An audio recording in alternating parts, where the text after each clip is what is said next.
ዓለም ያስደነገጠ አዲስ የጦር ቴክኖሎጂ ይፋ ሆነ።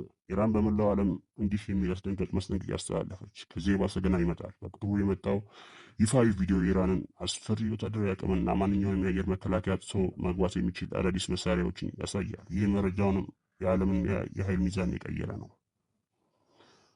ይህ መረጃ የመጣው ቀጥታ ከኢራን ታዋቂ የጦር ኃይል IRGC ነው። በቪዲዮ ላይ የታዩት ዋና ዋና ሚሳኤሎች ስምና አቅም የሚከተሉት ናቸው።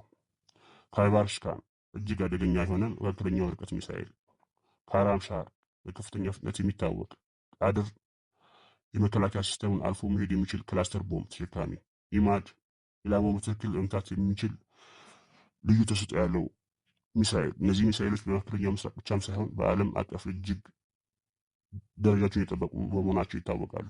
የሚገርመው ነገር የጦርነቱ ቴክኖሎጂ ብቻም ሳይሆን የገንዘብ መጠኑን ጭምር ነው።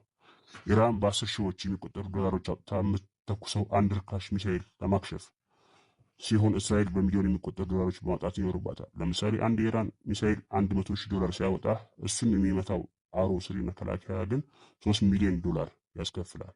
ይህ ማለት ጠላት ሀብትን ለማባከን ብቻ እንዲህ አድርጎ ሊጎዳ እንደሚችል በዚህ በ20ኛው ክፍለ ዘመን ሊያሳይ የሚችል ግልጽ ያለ እውነት ነው። እነዚህ ሚሳኤሎች ከ2000 ኪሎ ሜትር በላይ መምዘግዘግ ይችላሉ። ይህም በመካከለኛው ምስራቅ ያለውን የኃይል ሚዛን ፍጹም ቀይሮታል።